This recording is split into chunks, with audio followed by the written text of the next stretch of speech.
नमस्कार दोस्तों। तो हम पिछले सेशन में देख रहे थे कि बीजीय व्यंजक के चर अचर पद कितने प्रकार के होते हैं, पद कहाँ से डिवाइड अलग होता है, घात कैसे होते हैं। अब हम देखेंगे कि जो समीकरण है उसकी उत्पत्ति कैसे होती है। अभी तक हम समीकरण नहीं पढ़ रहे थे, पद पढ़ रहे थे, बीजीय व्यंजक पढ़ रहे थे। जैसे हम कोई लेते हैं, हमने लिया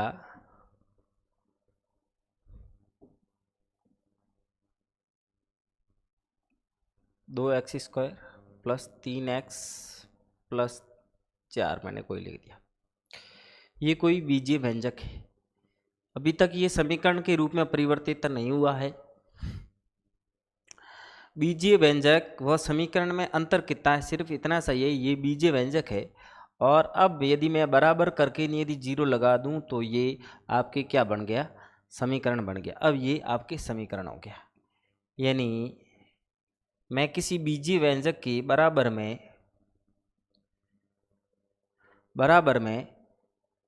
0 लगा देता हूं तो वो समीकरण बना जाता है। अब इसके आगे हम देखेंगे दो स्वरों वाला समीकरण। दो स्वर का समीकरण हम समझ गए कि यदि बीजीय व्यंजक के बराबर में हम 0 लगा देते हैं तो वो समीकरण बन जाता है। अब हम लिखेंगे दो चर वाला समीकरण। दो चर वाली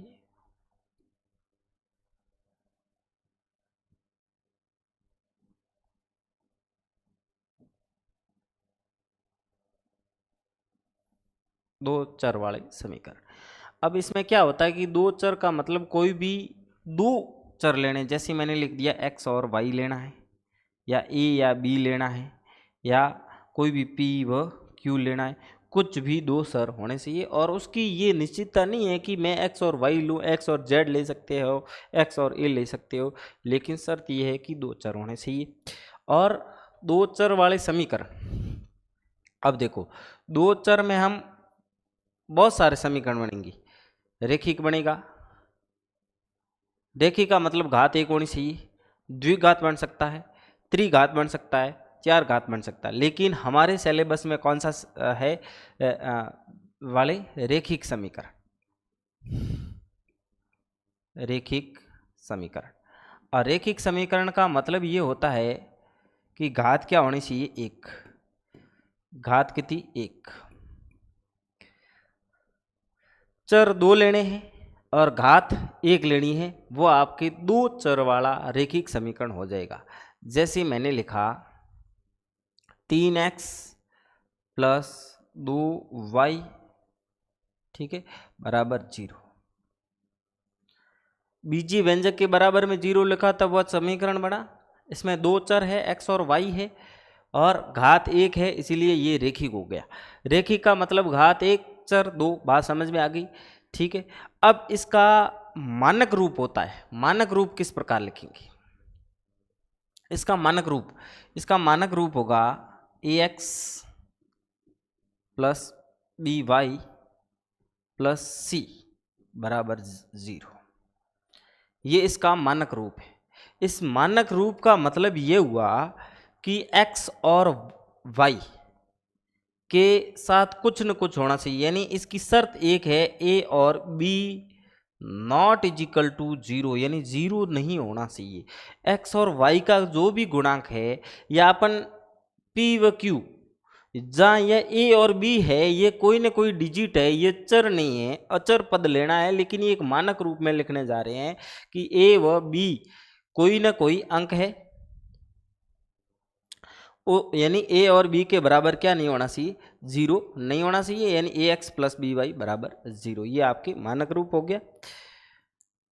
अब हम एक तो दो चर वाले समीकरण पढ़ेंगे और एक हम पढ़ेंगे द्विघात समीकरण। द्विघात क्या होता है,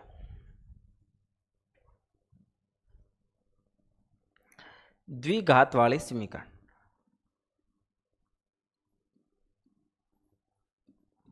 द्विघात समीकरण,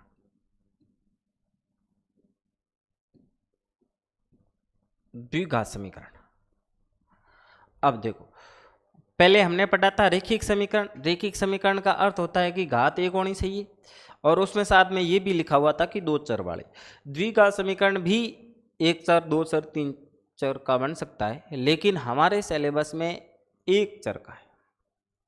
यानी और द्विघात अपन लिखेंगे, कहते हैं अधिकतम घात दो। जैसे मैंने ये लिखा 3x² प्लस 4x प्लस 3 बराबर 0, ये द्विघात बना। द्विघात का मतलब ये हुआ कि अधिकतम घात दो ये, और बराबर 0 के रखना है, तब क्या हो जाएगा द्विघात समीकरण। अब इनका मानक रूप हम लिखेंगे, तब आपके मानक रूप क्या हो जाएगा, मानक रूप। मानक रूप लिखेंगे तब ये हो जाएगा ax² plus bx plus c। पिछली बार में जो हमने पीछे लिखा था, यहाँ हमने x और y लिया था, लेकिन यहाँ x और y नहीं लिया है, यहाँ भी x² लिया, यहाँ x लिया, यहाँ भी x लिया। इसका मतलब ये हुआ कि एक ही चर लिया है, दूसरा हमने नहीं लिया है। दूसरा चर हम लेते हैं तो ले सकते हैं, लेकिन वो कब लेते हैं, जैसे दीर्घवृत्त का आपके क्षेत्रफल ज्ञात करते समय लेते हैं, लेकिन वो हमारे सिलेबस में नहीं है। अब यानी ये आपके मानक रूप हो गया, यानी ax² plus bx plus c बराबर 0। अब ये आपके मानक रूप है, लेकिन इसमें शर्त क्या है, शर्त ये है कि a के बराबर 0 नहीं होना चाहिए, बाकी कुछ भी हो सकता है। bx भी नहीं हो तो भी चलेगा, c के बराबर c का मान भी 0 होगा तो चलेगा, b का मान भी 0 होगा तो चलेगा, लेकिन a का मान 0 यदि हो जाता है तो वो आपके द्विघात नहीं रहता है, द्विघात समीकरण नहीं रहेगा। तो ये आपके मानक रूप हो गया। अब उसमें मूल अलग विधि थी, इसमें मूल ज्ञात करने की आपके दो विधियां हैं।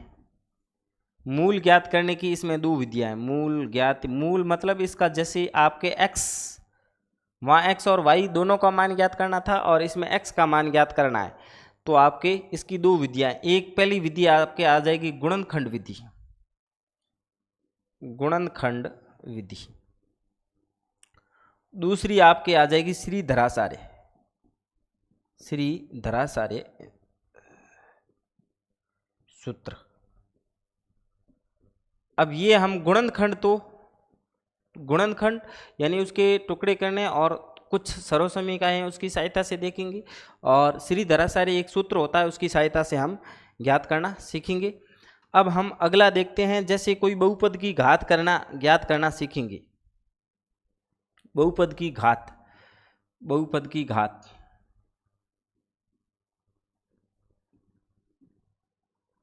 बहुपद की घात, बहुपद की घात कैसे ज्ञात करेंगे हम। बहुपद की, ये बहुपद में दिया हुआ किसी भी पद की अधिकतम घात उस पद की घात होगी। जैसे मैंने लिखा 5x³ plus 4x² plus 7x। इसकी हम घात कौन सी होगी, जिसमें अधिकतम घात है। अधिकतम घात किस में है, इसमें 2 घात है और इसमें 3 घात है, यानी आपके बहुपद की घात कितनी हो जाएगी 3। अगला हम देख रहे हैं, जैसे 4 माइनस y², 4 माइनस y², यानी अधिकतम घात कितनी आपके हो जाएगी 2। अब अगला हम देख रहे हैं, जैसे 3, ये सिर्फ डिजिट आ गया, डिजिट आ गया, तो डिजिट में हमेशा घात कितनी होती है, अंक आ गया। अंक में आपके, जैसे मैं x लिख के न घात 0 लिख दूं तो ये 3 ही रहेगा, यानी इसकी आपके घात कितनी हो जाएगी 3। अब जैसे मैंने एक लिखा 5t माइनस √7, जैसे मैंने लिख दिया, तो इसकी घात कितनी हो जाएगी, हमें इस पीछे की संख्या से कोई मतलब नहीं है, यानी जो चर राशि है उसकी घात कितनी है 1, आपके 1 घाती हो गए। अब हम कुछ संक्रियाएं करेंगे। संक्रियाएं का मतलब ये हुआ कि हम कुछ जोड़ बाकी देखेंगे, फिर गुणे भागे, यानी बीजीय व्यंजक की जोड़ बाकी किस प्रकार होती है, ये एक बहुत महत्वपूर्ण फैक्टर है। अब हम जोड़ बाकी देखेंगे, क्योंकि अधिकतर हम यहीं फंसते हैं कि जोड़ कैसे होती है। जैसे हम पहला इक्वेशन लेते हैं, x³ minus 5x² plus x plus 2। ये एक पूरा बीजीय व्यंजक है। दूसरा हम लेंगे x cube plus 3x² plus 2x plus का 1। अब इसको हम जोड़ेंगे तो दोनों हम साथ देखते हैं कि जोड़ और बाकी में अंतर सिर्फ क्या होता है, और जोड़ और बाकी हमेशा उसी से ही होगी, सजातीय पद से।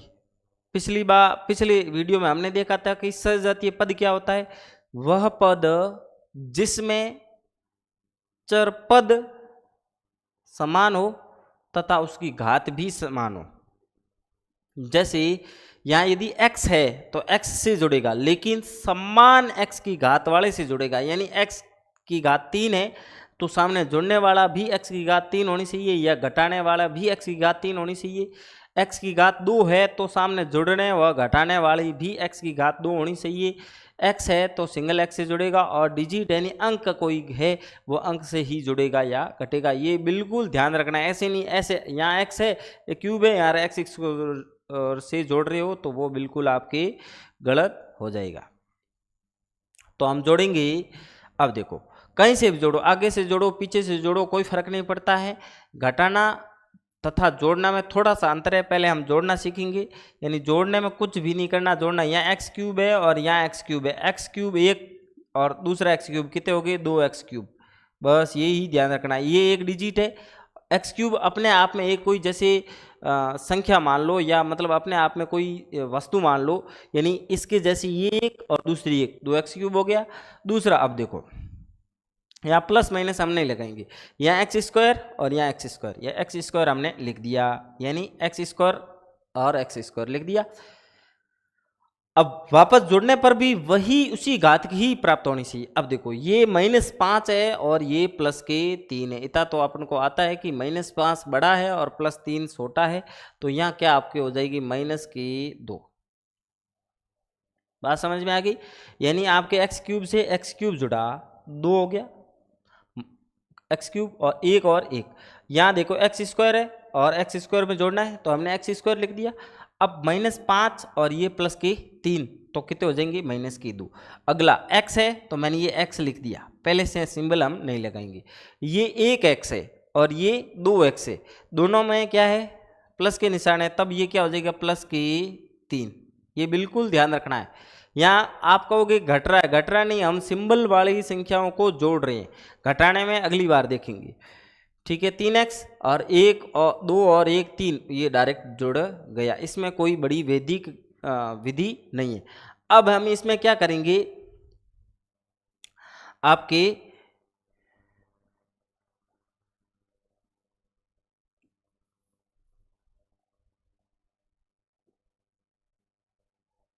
अब यहाँ हम घटाना सीखेंगे।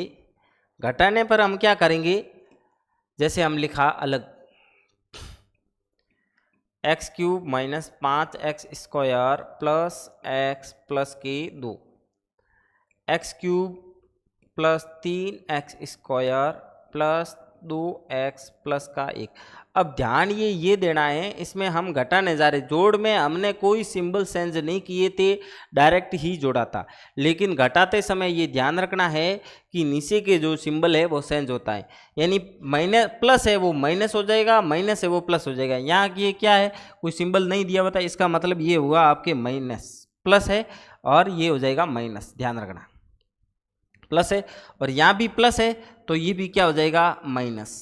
ठीक है, यहाँ भी प्लस है, ये भी क्या हो जाएगा माइनस, ये भी प्लस है, इसका हो जाएगा माइनस। और माइनस का प्लस, प्लस का माइनस चिन्ह विपरीत करने हैं।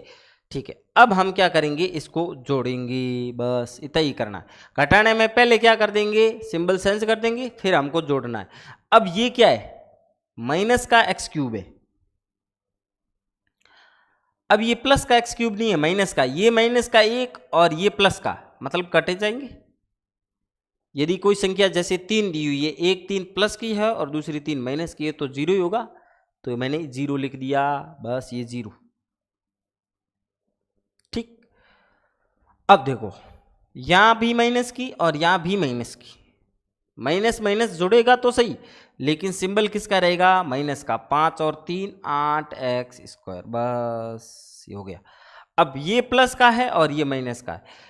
अब x तो आएगा ही आएगा, लेकिन ये प्लस का 1 है और ये माइनस का 2 है, तो शेष क्या रह जाएगा, माइनस का 1। 1 लिखो तो सही, नहीं लिखो तो भी सही। ये प्लस का 2 है और ये माइनस का 1 है, तो पीछे क्या रहेगा, प्लस का 1। बस घटाने में ये विधि लगानी है, कुछ भी नहीं करना है, सिर्फ क्या करना है, सिंबल चेंज करने हैं और फिर इनको जोड़ना है। अब एक नया उदाहरण लेते हैं जोड़ने का।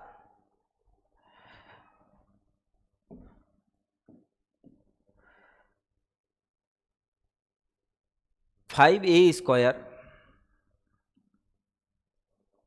माइनस 10a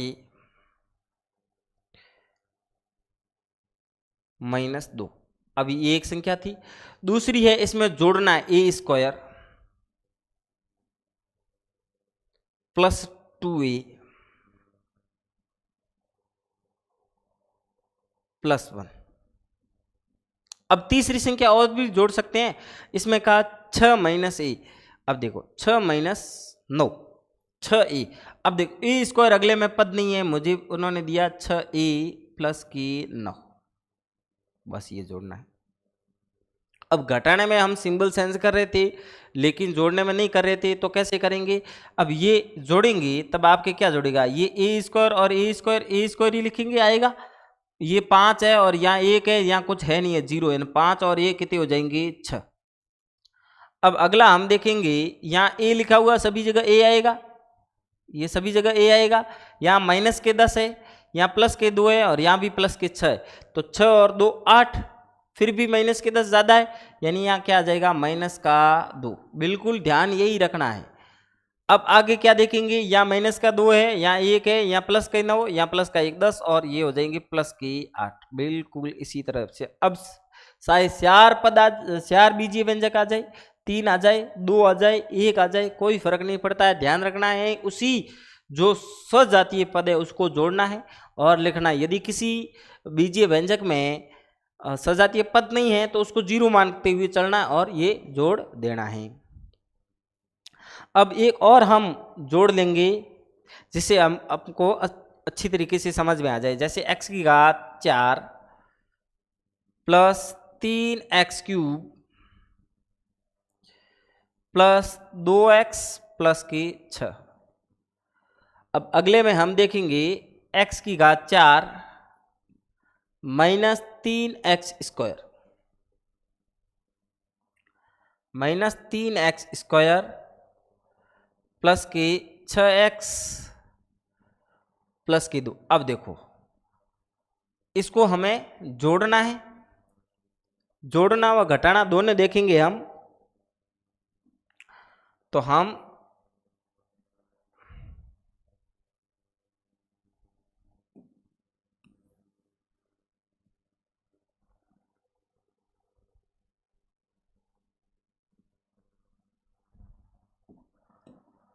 अब जैसे देखेंगे तो हम क्या करेंगे, अलग अलग करेंगे। कैसे, इसको वापस लिखते हैं, x⁴ 3x³ अब देखो अगला पद हम खाली छोड़ेंगे। खाली इसलिए छोड़ेंगे क्योंकि देखो नीचे x⁴ 2 है, लेकिन ऊपर वाले पद में x⁴ 2 नहीं लिखी है, तो यहाँ हम छोड़ देंगे। प्लस करके हम 0x² लिख सकते हैं, ये लिख भी सकते हो या खाली भी छोड़ सकते हो। अब इसका मान 0 ही हुआ, इसके मतलब वैल्यूबल नहीं है, फिर भी हमने इसलिए लिखा क्योंकि अगले पद में जोड़ना है, ये 2x प्लस। अब देखो यहाँ x⁴ है, दोबारा लिखा। अब देखो यहाँ x⁴ का कोई पद नहीं है, तो हम यहाँ लिख देंगे 0x⁴ प्लस प्लस नहीं, यहाँ माइनस आ जाएगा क्योंकि ये जो पद है ये किसका है, माइनस का है, यानी माइनस आपके कितना आ जाएगा,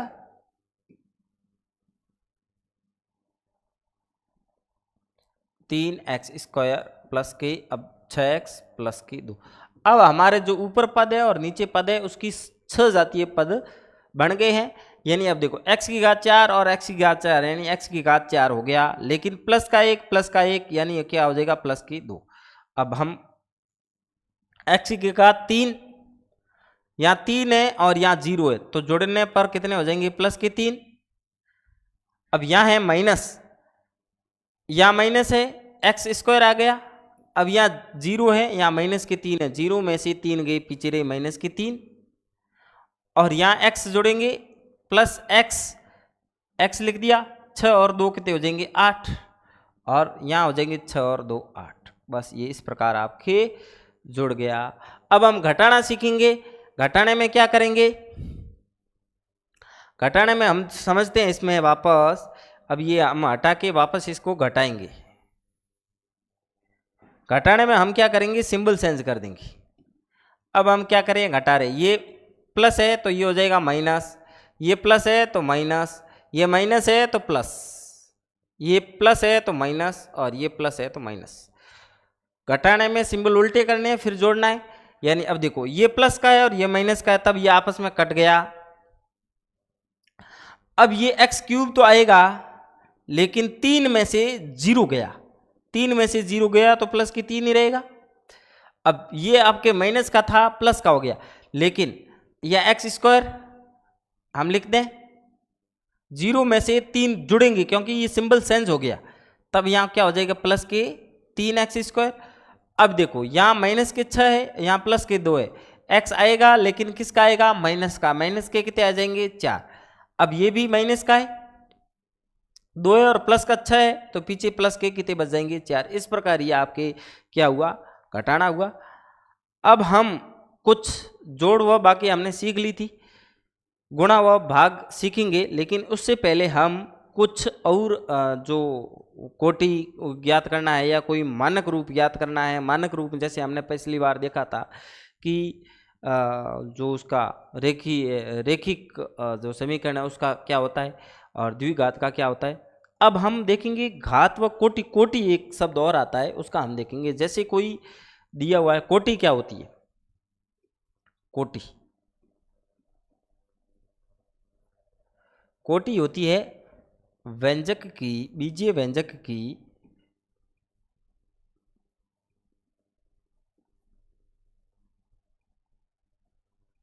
बीजीय व्यंजक की अधिकतम घात।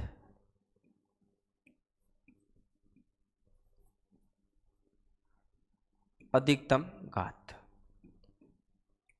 बीजीय व्यंजक की अधिकतम घात कैसे, जैसे हमने लिखा 4x स्क्वायर माइनस 3x की घात 5 प्लस 8x की घात 6। अब देखो इस पूरे व्यंजक में अधिकतम घात कौन सी है आपके, ये 8x की घात 6, यानी आपके अधिकतम घात कितनी है 6 है, तो आपके कोटि भी क्या हो जाएगी, अधिकतम घात कितनी है 6, तो आपके कोटि भी क्या हो जाएगी 6। ये ध्यान देना। अब कभी कभी क्या होता है कि एक ही पद में बहुत सारे चर दिए हुए होते हैं, पद एक ही होता है, तो उसकी कोटि क्या हो जाएगी। अब हम देखते हैं, जैसे हमने लिखा 8x स्क्वायर y की घात 3 z की घात 4। अब इसमें कोटि क्या हो जाएगी, तो इसमें कोटि ज्ञात करने के क्या है, सभी की घातें जुड़ जाएगी, पद एक ही होना चाहिए, ध्यान ये रखना है, पद एक ही, इसमें कोई प्लस माइनस का सिंबल नहीं है, इसलिए प्लस माइनस सिंबल नहीं है, पद एक ही है, और एक पद की घातें सभी जुड़ जाती है, यानी 2 प्लस 3 प्लस 4, यानी आपकी कितनी हो जाएगी 9, यानी कोटि क्या हो जाएगी 9।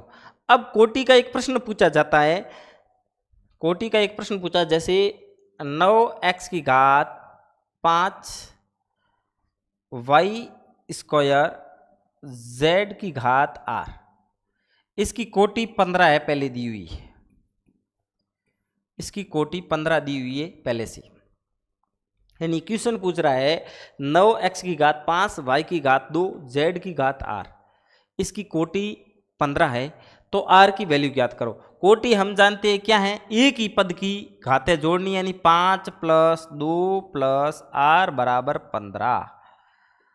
अब हम जोड़ेंगे 5 और 2 7, 15 में से 7 गए, यानी कितने हो गए, r बराबर 8 हो गया, यानी आपके r की वैल्यू 8 आ गई। अब कोटि आपको बात समझ में आ गई। अधिकतम घात, और अधिकतम घात कईयों में क्या होता है कि एक ही पद में बहुत सारी घातें दी हुई होती है, उनको जोड़ेंगे तब हम वो कोटि प्राप्त कर लें। और वो भी अब एक और क्वेश्चन बनता है शून्यांक का, शून्यांक ज्ञात करना।